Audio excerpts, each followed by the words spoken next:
আজকে একটু দিনটা অন্যভাবেই শুরু করলাম। একদম বৃষ্টি ভেজা সকাল দিয়েই পুজো দিয়েই শুরু করলাম। Hello everyone, good morning. তোমরা সকলেই কেমন আছো? আশা করি তোমরা সবাই ভালো আছো, সুস্থ আছো। আমিও অনেক ভালো আছি। কোচবিহারের এই ছোট্ট একটা গ্রাম থেকে আমি শম্পা তোমাদেরকে স্বাগত জানিয়ে আজকে আরও একটা সুন্দর ভিডিও শুরু করতে চলেছি। আশা করি তোমাদের ভিডিওটা অনেক ভালো লাগবে আর সম্পূর্ণ ভিডিও দেখার অনুরোধ রইল। আমাদের এইদিকে তো কয়েকদিন ধরে প্রচণ্ড বৃষ্টি চলছে। কালকে সন্ধ্যাবেলা বৃষ্টি এসেছে, আজকে কিন্তু এখনও কমেনি। একদম যাকে বলে মুষলধারা বৃষ্টি। আজকে আর বাসি উঠানটাও ঝাড় দিতে পারিনি, একদম ব্রাশ করে চান করেই কিন্তু ঠাকুর ঘরে চলে এসেছি। আর চান করার পরেই কিন্তু ভেজা গায়ে আজকে ফুলটা তুলেছিলাম, কারণ শুকনা নাইটি পরে ফুল তুললে তো ভিজে যেতাম, তার জন্য কিন্তু ভেজা গায়েই ফুলটা তুলে নিয়েছিলাম। তারপরে কিন্তু ঠাকুর ঘরে এসেছি। আজকে কিন্তু আমি সিঁদুরও দিইনি, তার আগেই কিন্তু ঠাকুর ঘরে চলে এসেছি। একাদশীর দিনও তো ঠাকুরকে চান করিয়েছিলাম, তা সেই দিন তো একটা পিছলা জামা পরানো হয়েছিল হলুদ কালারের।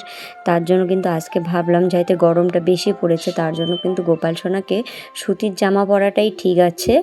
আমিও কিন্তু নিজে হাতে অনেক জামা বানিয়েছিলাম, তাই এবছর এখনও কিন্তু সুতির জামাগুলো আমি বানাইনি ওর জন্য। তা কিছুদিনের মধ্যেই কিন্তু ওর জন্য আবার সুতির জামা আমি নিজে হাতে তৈরি করব কয়েকটা। যতই বৃষ্টি আসুক না কেন, আমি কিন্তু টাইম মেনটেন করে পুজো দিতে বেশি পছন্দ করি। আগে পুজোটা দিব, তারপর কিন্তু যা বাদবাকি টুকিটাকি কাজ থাকে সেই কাজগুলো কিন্তু আমি করার চেষ্টা করি।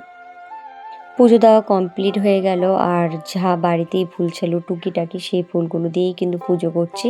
কারণ এখন তো হলুদ ফুলের সিজন, তার জন্য কিন্তু হলুদ ফুলটাই একটু বেশি করে গাছে পাচ্ছি। আর জবা 2-1টা করে পাচ্ছি, আর লাল রঙ্গনটা আছে, লাল রঙ্গন মিশ করে সব মিলে পুজো দিচ্ছি। আর গোপাল ঠাকুরকে যে চান করিয়েছিলাম সেই চানের জলগুলো কিন্তু ফেলে দিলাম, একটা ফুল গাছের গোড়ায় ফেলে দিলাম। এখন কিন্তু রান্নাঘরে চলে আসলাম, আর আমার রান্নাঘরের পরিস্থিতি খুব খারাপ। কালকে তো প্রচণ্ড বৃষ্টি হয়েছিল, তার জন্য কিন্তু একদম মেজোটা ভেসে গেছে জলের মধ্যে। সেই ভিডিওটা করেছিলাম, কেন জানি না এডিট করার সময় সেই ভিডিওটা তোমাদেরকে দিতে পারলাম না।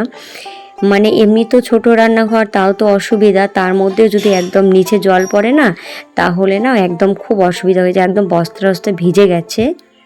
বারান্দার মধ্যে রান্নাঘর, এমনিতেও অসুবিধা হয়। অনেকেই বলে যে বারান্দার মধ্যে ঘর থাকলে নাকি বলে সেই ঘরে নাকি জল পড়ে। এটাই গো, এর আগেও আমরা মিস্ত্রি এনেছিলাম, মিস্ত্রিও খুঁজে পাইনি, কোথায় যে টিন দিবে সেই বুদ্ধিটা খুঁজে পাইনি দেখে কিন্তু মিস্ত্রি ঘুরে গেছে। আমাদেরকে বলেছে যে বৃষ্টি যদি আসে আমাকে একটু দেখো, আমি বৃষ্টির সময় দেখব, তারপর কিন্তু ঠিক করব। এবছর তো এখনও সেরকম বৃষ্টি হয়নি, আর এই যে কয়েকদিন ধরে এত বর্ষা শুরু হয়েছে, তার জন্য কিন্তু একদম বেশি অসুবিধা হচ্ছে। আর আজকে হয়তো সব থেকে বেশি বৃষ্টি হয়েছিল রাত্রিবেলা, তার জন্য কিন্তু আমার মেজোটা ভিজে গেছে। একবার করে তো ভেজা কাপড় দিয়ে মুছে নিলাম পরিষ্কার করে, তারপর কিন্তু আবার শুকনা কাপড় দিয়েও মুছে নিয়েছি মেজোটা, না হলে কিন্তু আজকে আর মেজো আমার শুকাবে না। বৃষ্টির কারণে তো মেয়েও আজকে স্কুলে যেতে পারবে না, তার জন্য কিন্তু ওকেও বই পড়ানো বাকি আছে। আমি ঘর মুছে তারপর কিন্তু মেয়েকেও পড়াতে যাব। আর তোমাদের দাদা ভাইয়ের এখনও উঠতে লেট হবে ওর। আর তারপর কিন্তু পড়াতে এসেছি। আর টুকিটাকি কালকে যে জামা কাপড়গুলো ধোয়া হয়েছিল সেই জামা কাপড়গুলো ভাঁজ করা হয়নি, এখন কিন্তু সেই জামা কাপড়গুলো ভাঁজ করে নিব।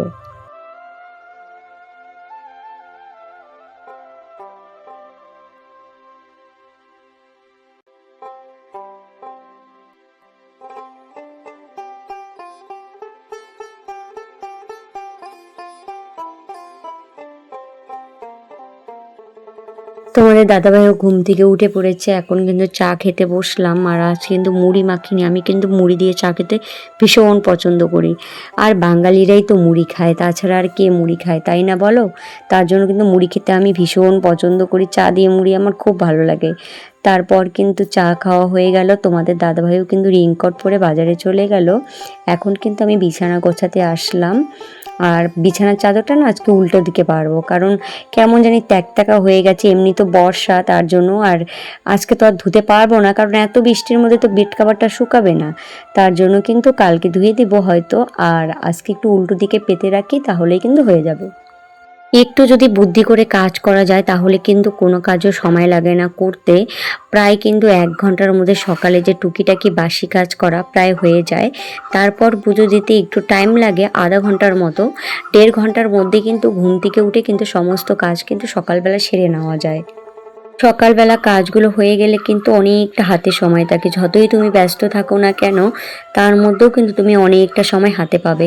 আর যদি তুমি একদিন যদি ঘুম থেকে একটু লেট করে ওঠো তখন কিন্তু তোমার সব কাজই লেট হবে, ওই কাজগুলো করতেই কিন্তু অনেকটা সময় লেগে যাবে।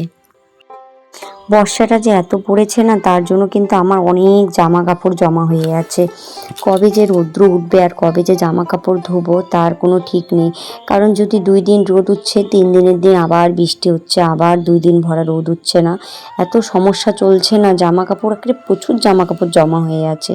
এই দেখো বারান্দায় কতগুলো ভেজা কাপড়, আবার অন্য বারান্দাও আছে ভেজা কাপড়। এগুলো একটু তাও শুকিয়েছে, আর যেগুলো একদমই খুব ভেজা সেগুলো কিন্তু আর একটা বারান্দায় আমি রেখে দিয়েছি। তাহলে ভাবো আরও তো অনেক জামা কাপড় আছে, সেই জামা কাপড়গুলো কাচা বাকি আছে।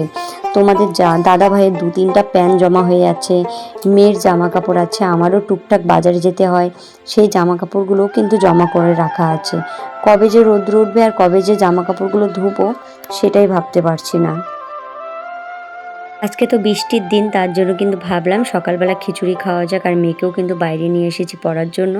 আর এই দেখো খিচুড়িটা কিন্তু প্রায় হয়ে গেল। আজকে কিন্তু খিচুড়িটা করেছি মুসুরের ডাল দিয়ে, একদম পাতলা করে। তোমাদের দাদাভাই না এই পাতলা খিচুড়িটা খেতে ভীষণ পছন্দ করে।